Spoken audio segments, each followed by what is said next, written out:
Hi there, my name's Orin Thomas. You can follow me on Twitter at Orin Thomas. I write for Windows IT Pro magazine and I've written a stack of textbooks for Microsoft. Anyway, today I have Kevin and Lee with me. Now, Kevin and Lee are sort of the archivists, the historians, the mythologists of ThinkPad. If there is a part of ThinkPad history that you want to know, a part of trivia that you want to know, these are the guys that know it. And with this in mind, and knowing that IT pros have a fetish, a fascination, an unhealthy love of things ThinkPad, I thought I'd ask them a few questions about ThinkPad and get their answer from people who have really inculcated that love the product. Anyway, so techies, as we know, have this image in their mind of what they're like. They think of themselves as Spock from the old series or Data from the new series. They are pure disciples of logic. They are not influenced by the whims of fashion. It's pure infinite diversity and infinite combinations. But it's reasonable to say that Lenovo, and specifically ThinkPad, invokes an allegiance in these people that goes beyond just a set of technical schematics, and is certainly for some something that's deeply, deeply emotional. Now, very few computer product lines evoke that same sense of passion that you get out of people when they talk about their ThinkPads. And what I was wondering was, do you guys have any thoughts on why extremely logical, rational techies have this amazing emotional attachment to ThinkPad? Because the needs of the many outweigh the needs of the few. Well, no, it's actually a fairly well pitched question because it's very much akin to my own journey. You know, I started out years ago working for IBM, heard of ThinkPad, and once I started using it, and then, you know, when I got into this job as sort of, as you said, the data archaeologist and the mythologist and the storyteller for ThinkPad, I've had the opportunity to work on assignment in Japan for 3 years directly with the folks who build it. So I really kind of got steeped in that mythology, and I'll tell you it in the most concise way that I know.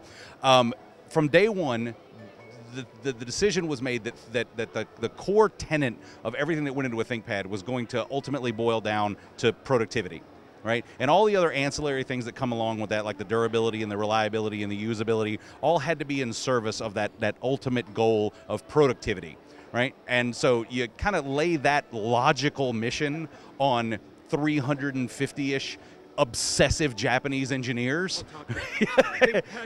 ThinkPad, I mean, the people who are building the ThinkPads are the type of people who obsess over ThinkPads. yes. Right, and I could tell you, if I had time, at least half a dozen stories of complete and utter obsession with minor details.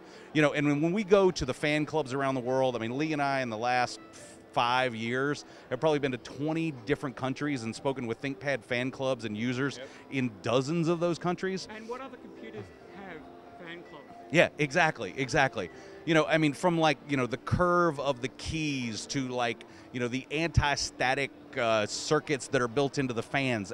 You know, it's the kind of thing that like your average consumer would just right over their head and would kind of glaze their eyeballs out over. But it's something that true geeks just really get into, because I think they respect two things. They respect the end result, which is really awesome engineering, but they respect the kind of obsession that went into it in the first place.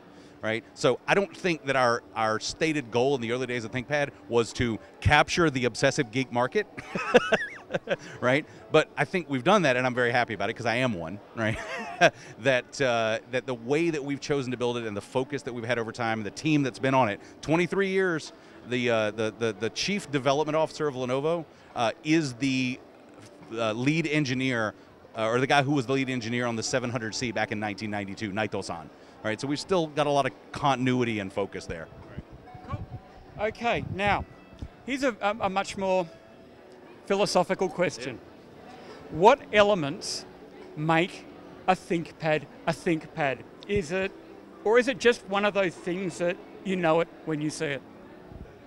Well, I think you certainly know it when you see it. I mean, there's an evolution of design that's always come from ThinkPad, but you look at things like the keyboard. Right there, as Kevin said, you know, there are engineers in Yokohama who have devoted their life to having that perfect touch every time, generation to generation, you know, year over year, and that kind of mentality of, know what you're doing right, improve as you go along, evolution of design. You know it when you see it, right? And those guys think of themselves as stewards of something bigger than themselves, and I think you can just see that in every generation of ThinkPad. Yeah, I'll sort of abuse a metaphor here, but it's like a luthier building a violin, right? You can't really test it out until the very end, until all the shellac and the polish is dried and all the wood joints have sealed together as the wood dried. You string it up and you tune it, and when you pull that bow across it the first time, you know whether you did it right or not. Yeah. Right, and that's kind of where we're at after 23 years of building a ThinkPad, right? Yeah,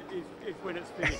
Because you walk out and you look at this, and that's not a ThinkPad. It kind of looks like a ThinkPad, but it doesn't feel like a ThinkPad. Yeah, it took a while, but we know what it took a while, but we know what we're doing. Okay, so this one's a more general question about IT and the way that IT's going. So in the past, an organisation would dictate which computers their workers use. Recommendations were made by IT in terms of processor speed, the amount of memory, the amount of hard disk, but the ultimate decision makers were really the people that held the purse strings. Now, things have changed today, especially with a very millennial workforce, and workers have a lot more influence over the choice of devices that are given to them. We've heard about BYOD, but we're still seeing that purchasing's been done by the organisation, but what we're really seeing is that there's much more employee feedback involved in the choice in the first place. Now, as an organisation that's extremely famous for being sympathetic to the needs of organisational IT, how has Lenovo recalibrated to address this change in the decision-making process? I'll let Lee start.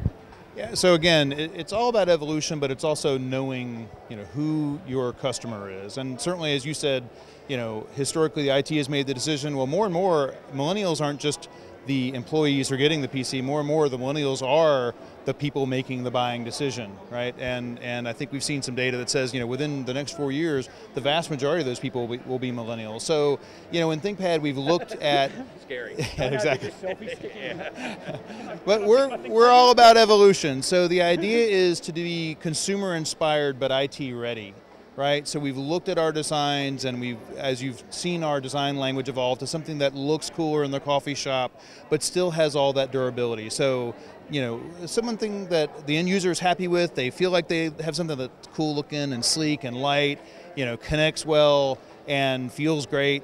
And at the same time, the IT guy doesn't have to worry about it. It still can be managed and secured, and it's going to last that 3 or 4 years they want it to last for their investment. So, we're really, really conscious of that. We evolve our designs constantly, and we listen to who our customers are very closely. Let me take us to that. I think the development team would tell you that they would have liked to have, they'd always like to have more time.